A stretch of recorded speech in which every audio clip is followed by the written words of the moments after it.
لیکن اس کے باوجود انہیں نظر نہیں آتا تھا.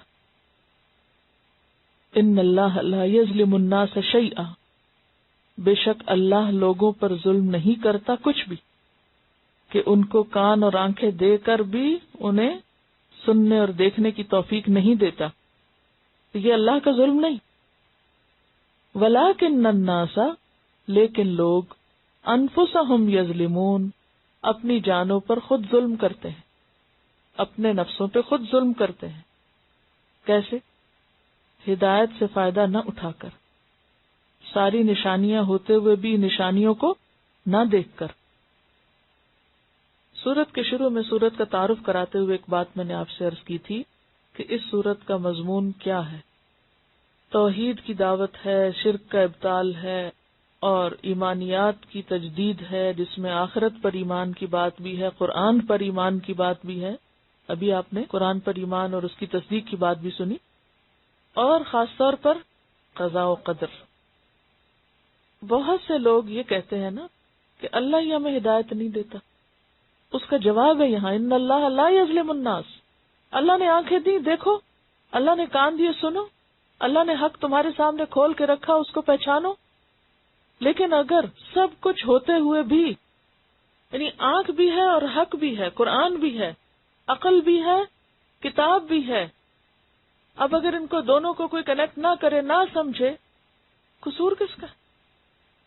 اب دیکھیں نا، ہم سب دیکھیں ایسے سب بہانے باز جو یہ کہتے ہیں کہ اللہ چاہے گا تو ہمیں بھی ہدایت مل جائے گی، بندے کے بس میں تو کچھ نہیں، اگر اللہ نے ہماری گمراہی لکھ دی ہے تو پھر ہم کیسے ہدایت پائیں. ان سب کا جواب ہے کہ اللہ نے ظلم نہیں کیا. اللہ نے کیسے ظلم نہیں کیا؟ اللہ نے آنکھیں دی ہے نا، سب کو نظر آتا نا سب کچھ، عقل دی ہے نا، دنیا کے کاموں میں خوب خوب استعمال ہو رہی ہے نا، اللہ نے پیغمبر بھیجا ہے، اللہ نے کتاب بھیجی ہے، ساری حجت تمام کر دی.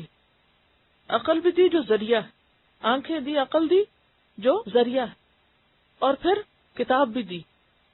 پھر اس کے بعد اور کیا دیا جاتا جس سے لوگ ہدایت پاتے؟ اور کیا چاہیے تھا کہ ابھی بھی کہتے ہو کہ اللہ نہیں چاہتا؟ کیسے نہیں چاہتا؟ اگر وہ نہ چاہتا ہوتا تمہاری ہدایت تو کیا کرتا؟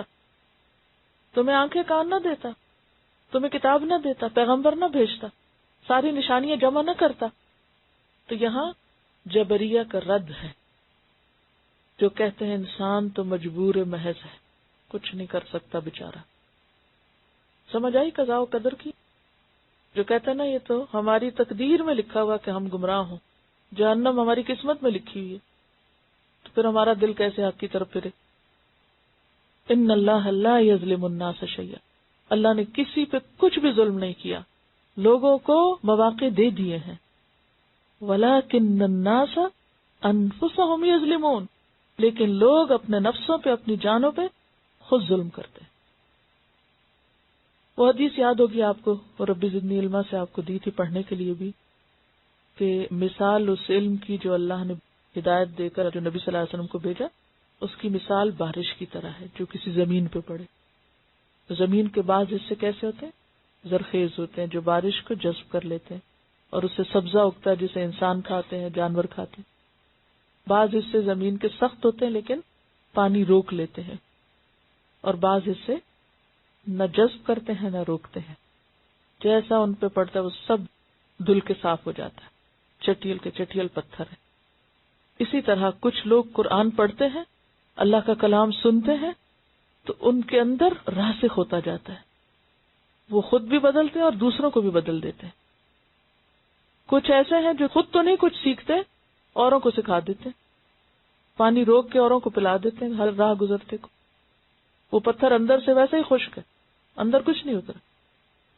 اور کچھ ایسے ہیں کہ جو نہ خود لیتے ہیں نہ کسی کو دیتے ہیں، سب کچھ ضائع ہو جاتا ہے. ایسے میں اگر کوئی تیسری قسم میں ہے جس کو کسی بات کا اثر نہیں، تو ایسا نہیں کہ اللہ نے اس کے لیے نہیں یہ ہدایت بھیجی تھی، قصور اس کا اپنا ہے. آگے آپ پڑھیں گے کہ جو زمین بیکار ہوتی ہے اس سے سوائے جھاڑ جھنکار کے کچھ نہیں اگتا.